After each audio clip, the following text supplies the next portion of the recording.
यहाँ पर जो आपके सामने लिखा हुआ है, क्या लिखा हुआ है कि how to score 50 out of 50 in maths and 200 out of 200 in maths. मतलब प्री में आप 50 में 50 कैसे लेकर आ सकते हैं और मेंस में आप 200 में 200 कैसे लेकर आ सकते हैं।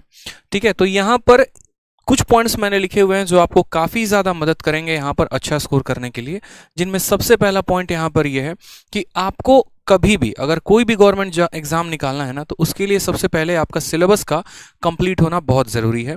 यानी आपका सिलेबस 100% कंप्लीट होना चाहिए।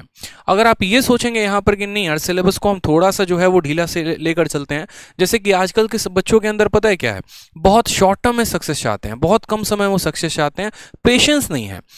पेपर के 20 दिन पहले सर पेपर कैसे क्रैक होगा स्ट्रेटजी बता दीजिए, 4 महीने पहले आप तैयारी करते हैं। कल भी गुरुकुल में एक स्टूडेंट आया, सर सीजीएल के लिए हमारे पास 3 महीने बचे हुए हैं, उसके लिए रणनीति बता दीजिए कैसे क्रैक किया जाए। मैंने पिछली बार भी यहाँ पर ये बात कही थी कि यार 2 महीने में 3 महीने में पेपर नहीं निकलता है। पेपर जो है वो एक डेडिकेशन के साथ जब आप तैयारी करते हैं ना तो निकलता है। ये एक ऐसा जंग है जिसके लिए आपको बहुत पहले से प्रिपेयर होना पड़ता है, बहुत पहले से आपको अपना माइंडसेट रेडी रखना पड़ता है। ठीक है, तो अगर मान लीजिए कि आप किसी भी एग्जाम को दे रहे हैं, चाहे वो सीएचएसएल हो, सीजीएल हो या कोई भी हो, तो वो आपका तभी क्वालिफाई होगा जब आपका पूरे तरीके से आपका सिलेबस जो है वो कंप्लीट होगा। ठीक है, तो सबसे पहला पार्ट क्या है कि हमारा सिलेबस 100% कंप्लीट होना चाहिए। दूसरा, अगर हम यहाँ बात करते हैं तो सिलेबस को कंप्लीट करना है लेकिन स्मार्ट अप्रोच से, ना कि बेसिक मेथड से। ये सबसे महत्वपूर्ण बात, मैं मतलब सोचकर काफ़ी टाइम तक मैं यहाँ पर विचार कर रहा था कि यार क्या 3-4 ऐसे पॉइंट्स लिखे जाएं जो बच्चों को वाकई में मैं जो अंदर है, जो मेरी बात है वो मैं समझा सकूं यहाँ पे। ठीक है, जैसे सिलेबस का 100% का कंप्लीट होना। आज के टाइम पर अगर मैं किसी बच्चे से पूछूं जो 1 साल से तैयारी कर रहा है कि बच्चे तुम्हारा सिलेबस कंप्लीट है, तो बोलेगा हाँ सर कंप्लीट है। लेकिन अगर 2 सवाल उसको ज्योमेट्री का दे दो और 2 सवाल उसको मेंसुरेशन का या कोई और टॉपिक का दे दो तो बनता नहीं है। यही रीज़न होता है उनके डाउनफॉल का पेपर के में। ठीक है, तो ये डाउनफॉल को वो कैसे रोक सकते हैं यहाँ पर। ठीक है, तो सिलेबस को जब आप कंप्लीट करते हैं ना तो पूरी ईमानदारी से किया करिए, एक एक क्वेश्चंस को, एक एक चैप्टर को प्रॉपर तरीके से लगाया करिए। जब आप अपने नोट्स को बनाते हैं तो हर एक छोटी छोटी बात का ध्यान रखा करिए। ठीक, अब जब सिलेबस आपने कंप्लीट किया है तो ये भी बहुत मैटर रखता है कि सिलेबस को कंप्लीट करना है तो कैसे करना है। जैसे शुरू में बच्चा क्या होता है कि अलग अलग जगह से यूट्यूब पर वीडियो देख ली, कहीं पर परसेंटेज पढ़ा है तो परसेंटेज देख लिया, कहीं पर कुछ पढ़ा है तो कुछ देख लिया, कुछ क्वेश्चन अपने तरीके से किताबों से लगा लिए।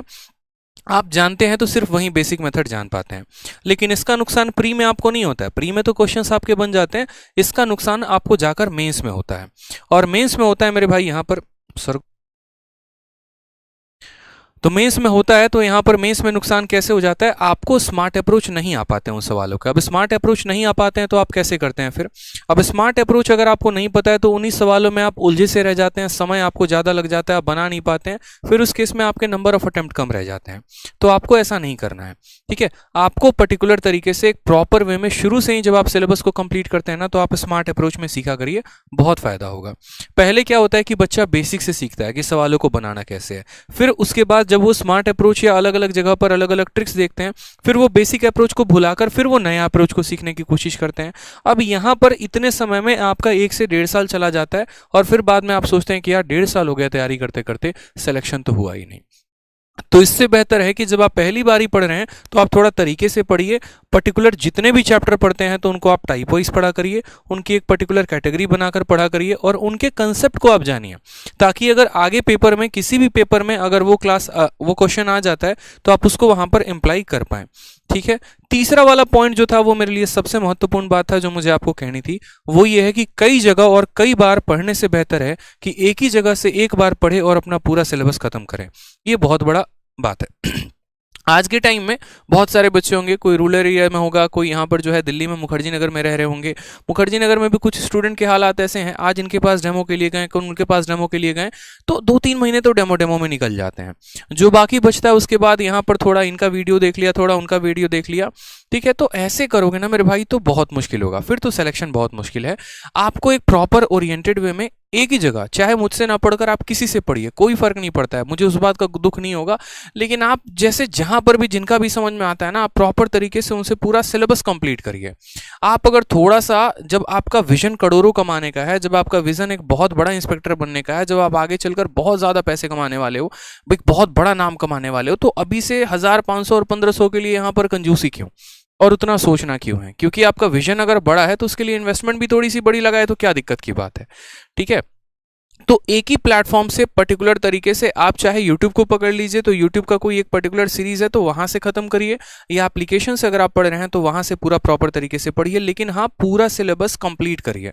अगर आप यहाँ पर जो है ना घुमंतु हो गए, माइग्रेटरी हो गए कि आज यहाँ थोड़ा पढ़ लिया, कल वहां थोड़ा पढ़ लिया, परसों थोड़ा वहां पढ़ लिया, तो शायद ऐसे तो केस में कभी भी सिलेबस कंप्लीट नहीं हो पाएगा। सेम तरीके से अगर आप एग्जाम की भी तैयारी करते हैं तो कम से कम ऐसा करिए मेरे भाई कि आप पर्टिकुलर फिक्स होकर तैयारी करिए। ये नहीं आज एनटीपीसी आया तो फॉर्म भर दिया, उसकी तैयारी में लग गए, कल सीजीएल आया तो फॉर्म भर दिया, उसकी तैयारी में लग गए। ऐसे करोगे तो कभी भी बड़ा मुश्किल सा हो जाएगा आपके लिए हालात। तो ये भी बात का आपको ध्यान रख के चलना है।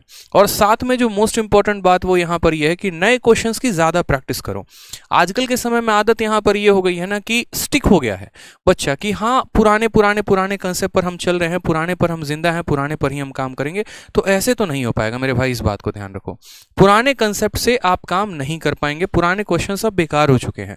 ठीक है, मार्केट में बहुत सारी बुक है जो एक टाइम पर बहुत अच्छी हुआ करती थी, लेकिन जरूरी नहीं कि वो आज भी अच्छी हों। ठीक है, किसी भी चीज का एक एक्सपायरी होता है, एक्सपायरी के बाद अगर हम यूज करेंगे ना उनको तो वो हार्म ही करेगा हमें।